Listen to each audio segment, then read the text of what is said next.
What's up everybody? Welcome to the channel, back to DJing. I'm Josh and today we're going to have a look at the Mackie Thump 12A. So stay tuned and we'll get right into it.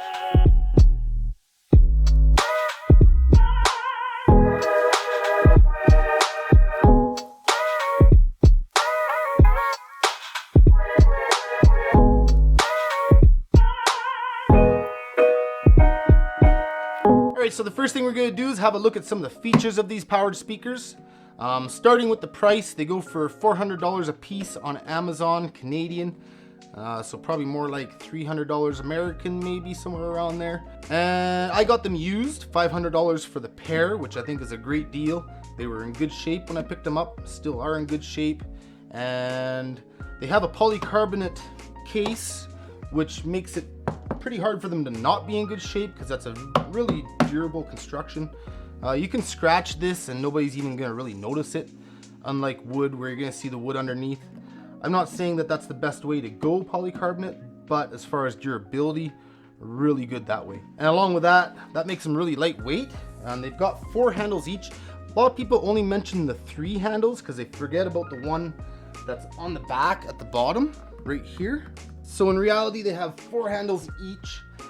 And being lightweight with 4 handles, it makes it really easy to transport them. Really easy to put them up on the stand. Just like that.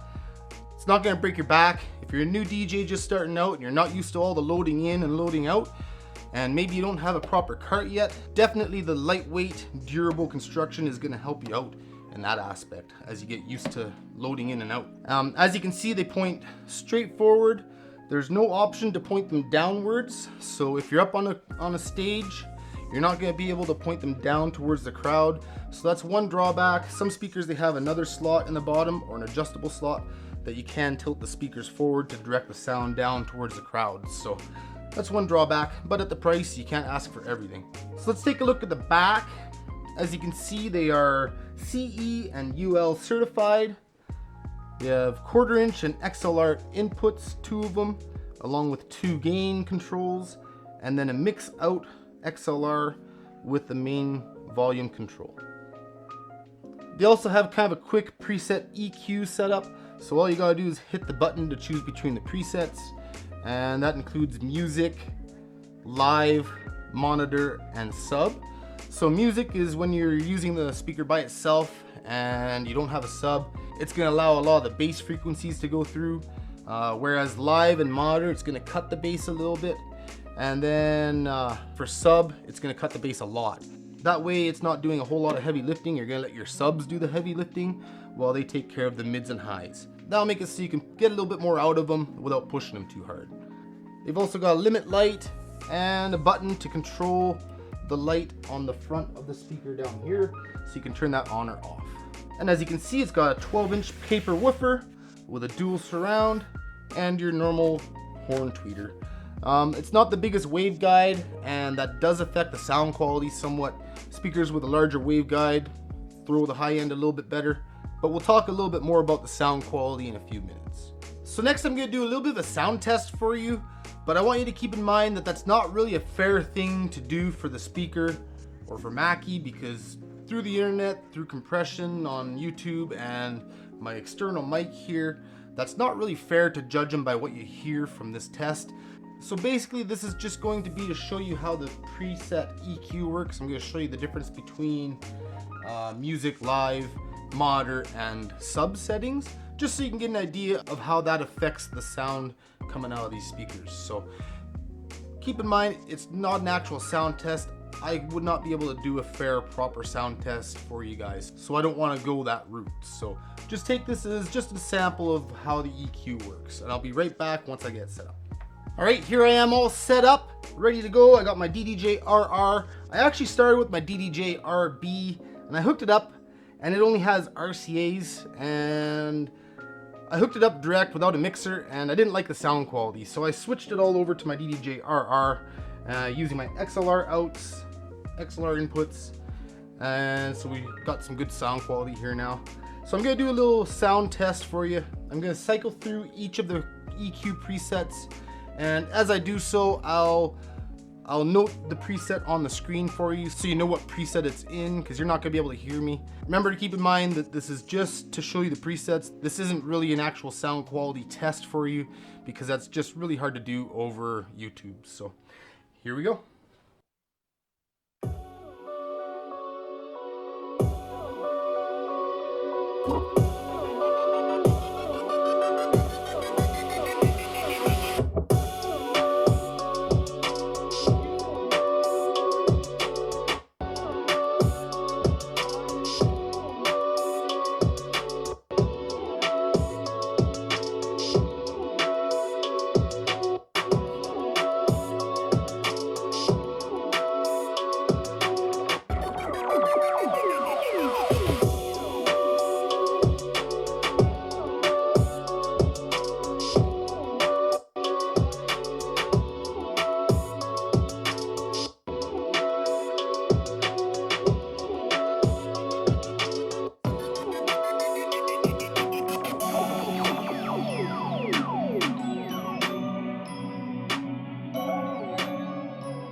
Alright, so that's the sound test for you. Hopefully that'll give you a little bit of an idea of at least how the EQ presets work, and maybe a little bit of an idea how it sounds, hopefully. But can't really guarantee that through YouTube. So there you go, and so now let's move on to kind of my experience with these speakers and what I think of them. Now before I get into what my impressions are of these speakers, what do you say we have a little look inside? I'm thinking I'm going to take the speaker out. I've already done this before, but for you guys, I'm thinking I'm going to take the speaker out, give you a little look at the back, and maybe I might even take the amp out, because I'm kind of curious to see what kind of protections there are on the amp, maybe if there's a fuse or anything. So let's do it.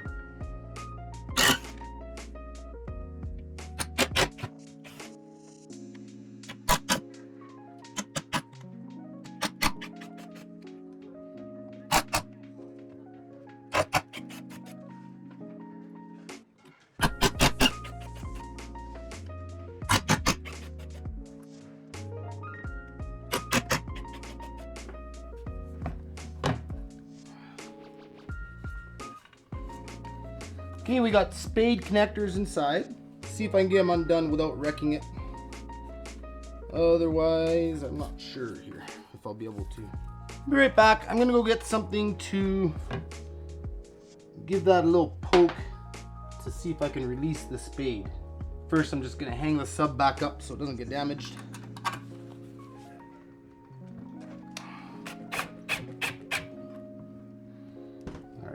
Okay, I'm gonna actually lift this off here and put it on the table so that I can set the speaker down a little bit easier when I get it out.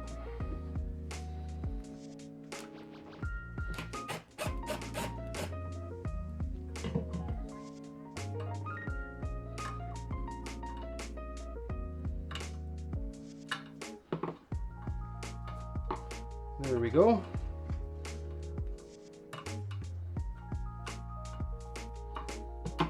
There. Okay, and I'll give you a look at that. Alright, so there's the front comb. Light here. Okay, and then flip it over. We've got a kind of a small magnet. Not super small, but not very big either. Not super vented. One vent in the middle, no coil vent, or no spider vents, just the coil vent. Yeah, look in here. I might need some light here. See if we can give you a look at the side here. Spider. So it's nothing too special. Pretty simple. Pretty basic. And let's pull the amp out. Set that there.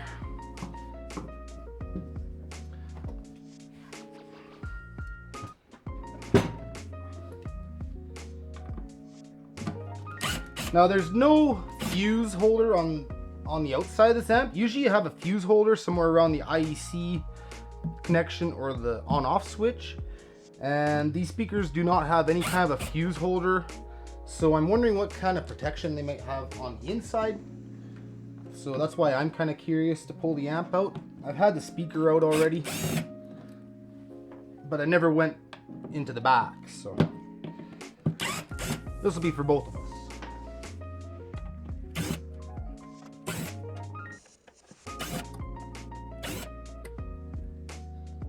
All right. Pretty lightweight, doesn't have much to it. Oh, it looks like the amp is actually encased too. So I don't even know how much of a look I'll be able to give you of it.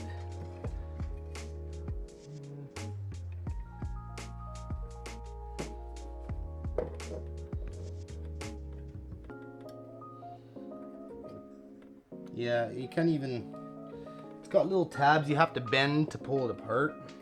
I was hoping to have a little bit better of a look in there, but I don't think it's going to be. Oh, hold on. Hold on. There we go.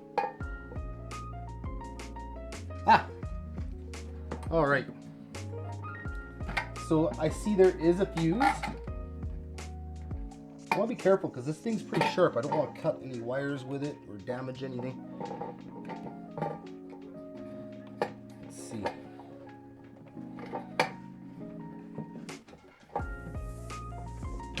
There we go. Unplug that. Maybe unplugged. Alright, there we go. Let's give you a look here. Alright, there's the inside of the amp. Give you a nice close look. Pretty small, nothing too special. They say 1300 watts, but that doesn't look like 1300 watts to me. Although I'm no professional either, so. At electronics. But what I do see is there is a fuse. So that's good to know. I was curious if there was any kind of a protection in there whatsoever. And it's good to see that there is at least a fuse. So if it ever cuts out on you, you could probably go in and have a look and replace that fuse. So that's good to know. Good to know there's some internal protection aside from whatever breakers they might have to shut it down when it gets hot or whatever. It's good to know that there is a fuse there. So yeah, one more look. See if I can get that to focus good for you.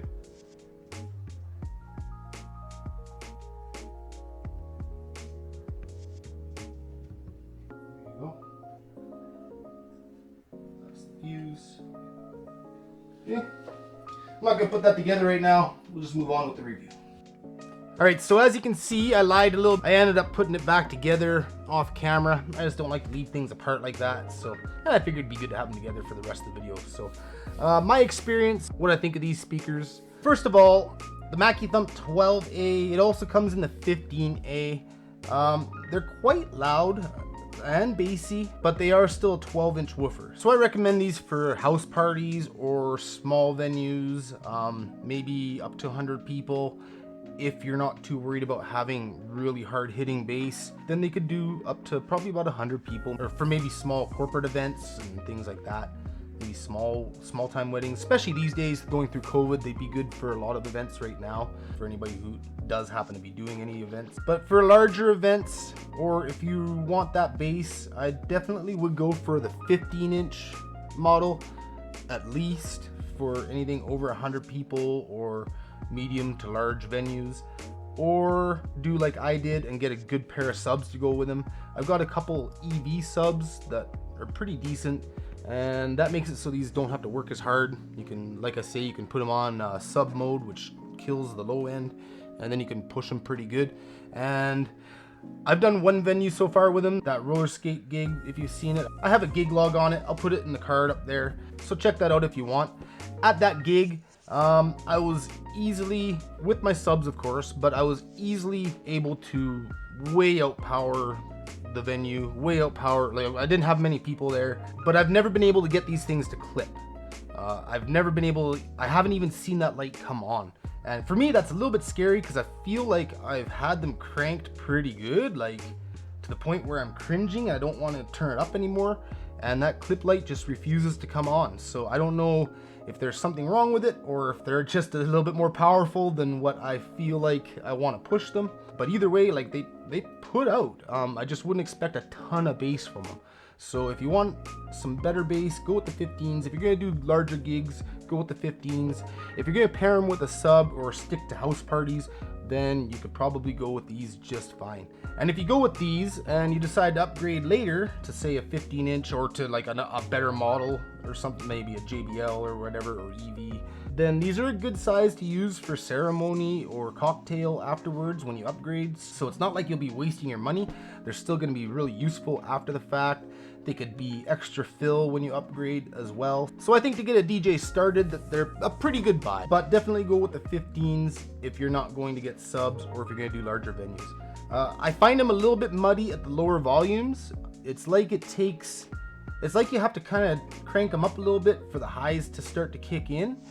So when you first set up, you might feel like about them. They're not really doing too much. But when you start to crank them, then they start to clear up and start to put out more. I don't know if it's maybe how they're EQ'd. It's almost like the woofer overpowers the tweeter at first until you start to crank them up a little bit. But like I say, once you get the event going and you start really laying into it, they do perform. And any muddiness that you might notice at first, it's not so much that your ears don't get used to it. So you play them for like 5-10 minutes and they start to just sound good, just because they're not super bad. It's just they're just muddy enough that you notice it at first, especially at the lower volume. Like I say, I've never hit the clip light, but they do get a little bit warm on the back. They don't get hot so far that I've found, but they do get warm. I'm not sure about that clip light. I don't trust it. I don't want to reach that clip light because I feel like I'm pushing them pretty hard before it reaches it. So I don't think I'll ever get to the clip light on these speakers because I just don't trust it. But as you see, we pulled it apart and there is an internal fuse. So that makes me feel a little bit better about it. But still, I feel like I'm pushing them pretty good and that clip light's not coming on. So if you have any input on that, put it in the comments because I'd like to know if anybody else hits the clip light on these things. Maybe with some events with more people I might get there, but so far I haven't been able to hit it. These speakers are comparable to something maybe like the EV ZLX or Behringer Eurolive B12X, something like that. Maybe a JBL Eon 615, they might be a little bit comparable to. They're pretty much a standard go-to for beginner DJs. They're a speaker that a lot of people recommend, but they're also a speaker that a lot of people like to hate on too. So make sure you have a listen to them before you commit to anything if you can. But at the same time, they're cheap enough that if you just want to go for it and get them off Amazon or eBay or used or whatever, they're going to do the job for you, at least to start. They're going to, especially if you get a sub with them, definitely I think a good speaker to go with for a beginner DJ. Especially if you can go up to the 15-inch. I felt like I didn't need the 15-inch because I had the subs already. I bought those before I bought these. So when I saw these for sale for a good price, I felt like it was a good buy, with the subs being able to do all the heavy lifting. So having said all that, let's have a quick look at the pros and cons. So pros, first of all, price. Definitely a good buy for the price. $400 on Amazon Canadian. Probably $250, $300 American, somewhere in that range, I imagine. Power, definitely, like, for the money they put out.